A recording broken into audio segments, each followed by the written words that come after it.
Hey guys, welcome back to my channel. Today's video is video number 2 in my little Friday series of 5 things I wish I knew. Thank you so much for stopping by. I hope you do like this video. It's just a sit down chat, things that I learned. Today's going to be 5 things that I wish I knew about delivery and have those first weeks of having a baby. First thing I want to talk about is your labor and delivery. Obviously it's completely different for everybody, whether you have your baby naturally or via C-section or with an epidural, without an epidural, whatever. Your experience is all different. I cannot believe how fast I forgot about labor and delivery. Like, I put so much pressure on that day and I worried about it so much, and maybe other people don't worry about it, but I was really scared and nervous, and a lot of it was just because people are nervous of the unknown and what to expect, and I think that everyone's experience is so different, so you kind of know that no matter how many people tell you this is what's going to happen or how many books you read, like, it's going to be different for you. And knowing that and not knowing like when it's going to happen or anything, that was terrifying for me. I was in labor for about 36 hours. I was induced. I'm going to do a video on that, actually, my experience, but this video is not about it. So I'm not going to go into all the details, but it still hurt. Like, even though I had an epidural, everything still hurt. I still felt things. After a while, it starts to wear off, and like, it was like after I had her and got all fixed up, I swear, like, by the time we got home, I didn't remember it anymore. And you have to kind of laugh because I've heard so many times, and I'm sure you guys have also, that like you will forget it, and you're not forget it, but your mind kind of blocks out knowing about that pain, or like remembering it and recalling it, because it's kind of like nature's way or God's way of convincing you to have another baby. Because if we remembered, like, why would you do it again? You know what I mean? Because I can only imagine what it feels like without an epidural. Like, I don't know, it's probably awful. So but your body just completely like lets go, and your brain just like completely blocks it out. Number 2 is meeting baby. I'm the kind of person that's just like really, I feel things really hard. I cry all the time, like whether I'm laughing or upset, what have you. Anything can bring me to tears. I'm just a very emotional person. As soon as I meet my daughter, I'm gonna be this like ball of emotions. And I was, don't get me wrong, but I really felt like I'd be like out of control, crying, and like I knew it was gonna be this like incredibly overwhelming experience. And I was anticipating being a mess. When they gave me Ava, I felt like very subdued. I was like really relaxed, and I was so happy, and I was crying. Like, I had tears, and I had this like overwhelming feeling of happiness.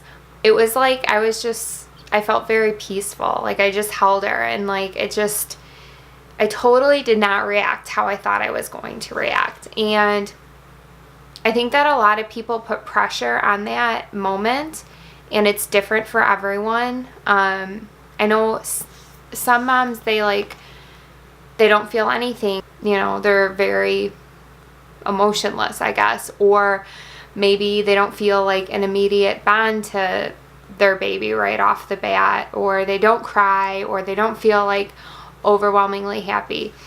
All of that is so normal. Your hormones mixed with just who you are, your, you know, biology, and what you just went through with labor and delivery. Like, there's all these like different facets that are going to affect how you react. So if you feel something that you aren't expecting, or you're not feeling something that you know, were expecting to feel, like, just know that it's different for everybody.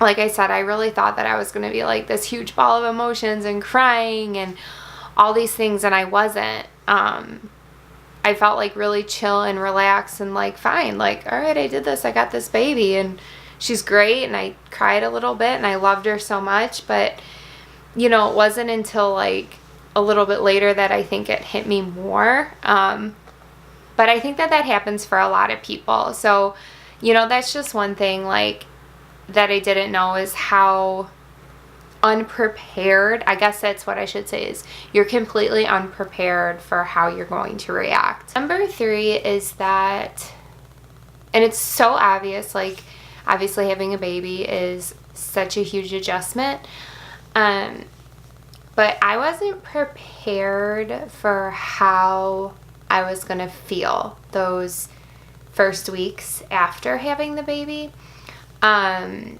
I wish I was. When we were talking about like having the baby and like what we were going to do at the hospital and visitors and stuff, like, my husband and I were really inclined on like having no one at the hospital, and like talked about it a lot, and we just like got this feeling like everyone was going to be mad at us. So we limited the guest list, the hospital guest list, to just our immediate family. So his parents, his brother, and then my parents. And that was it. We didn't want anyone else there. And you have to make that decision, obviously. If you're somebody who wants everyone, that's fine. We, you know, in our case, we didn't want anyone. So then, like, but we did allow our parents to be there. That was really important to us. Like, I didn't even want anybody, like, waiting, because, like, in a perfect world, like, I wanted to just like deliver Ava with my husband, and maybe have people come the next day. I had this, I guess my point is, going into it, I had this feeling that I was going to want some privacy for a while. And like, I should have listened to my gut, because I think I reacted how a lot of moms that just deliver a baby act, as far as like your hormones like flood out of you at like rapid speed after you have a baby, and your body completely goes haywire, and it's crazy. But I was so emotional. Like, I would just, we got home from the hospital, I would just sit in my room and cry. I had this like feeling, I had these feelings that like I wasn't bonding with my baby. I felt that like I needed to let everyone else hold her. And those first days, I really felt like I wasn't getting like adequate time with her. Like, I would just nurse her and hand her off. And that was like really, really hard for me to deal with. On top of it, like, my emotions were going crazy and my hormones were going crazy, like so many women's are.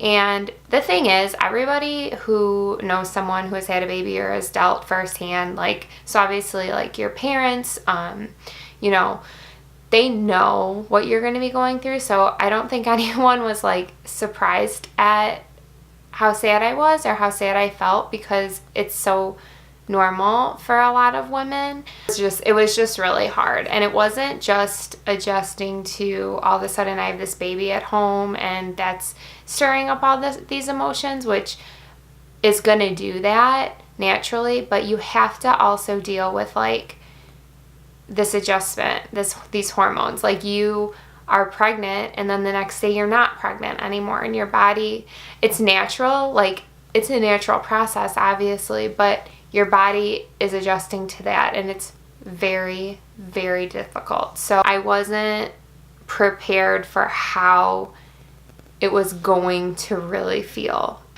Which leads me to number 4.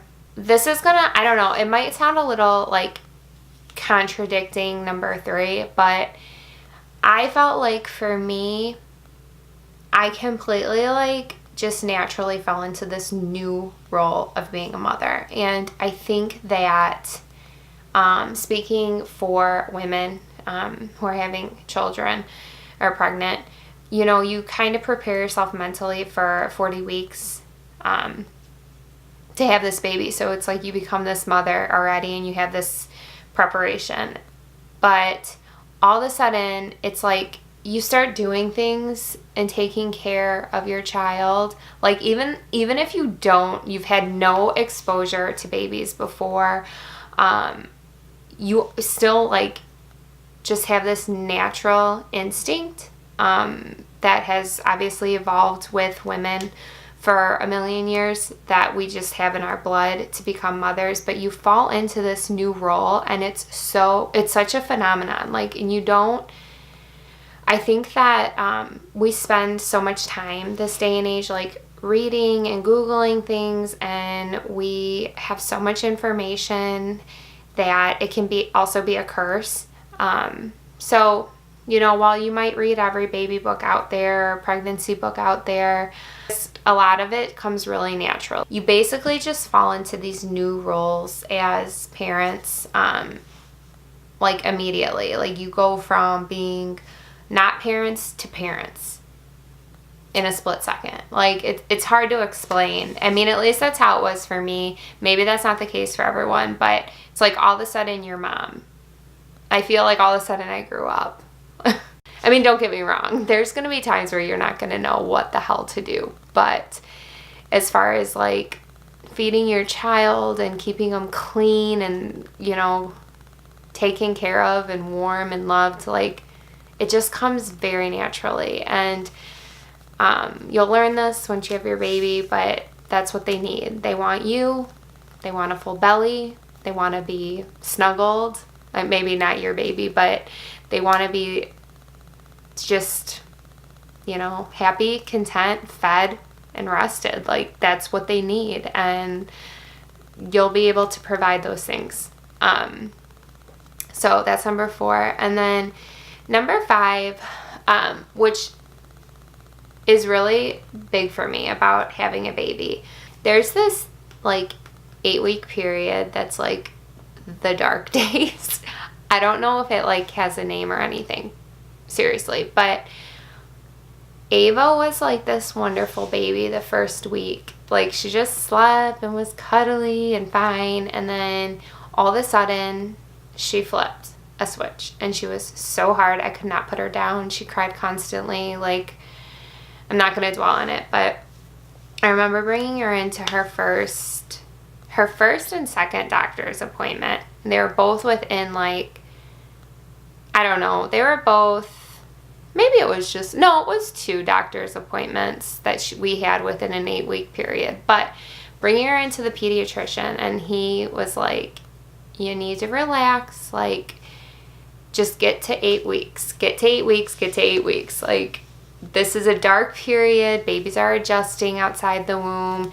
This is the hardest time. And I kid you not, by like between like I'd say 8 and 10 weeks, Ava like got so much better. Like I can't dwell on that enough. And that's one big thing I didn't know, was that like some babies just have a harder time than others. And like there is an 8-week period that a lot of parents deal with. I don't know how I did not come across this, like in all the reading and preparation work that I did as far as like what to expect with a baby, because I guess like this period is very common for a lot of people and parents to deal with. But if you are watching this video and you have watched long enough to get to my 5th thing, the first 8 weeks might be very, very, very challenging while baby's adjusting. So it is temporary, and that's a big, I guess that's my motto, it's temporary. And I adopted that because one of my friends actually told me not too long ago, this period's temporary, this period is temporary. You have to repeat that to yourself over and over again when it comes to your child, because while They are little babies for a while.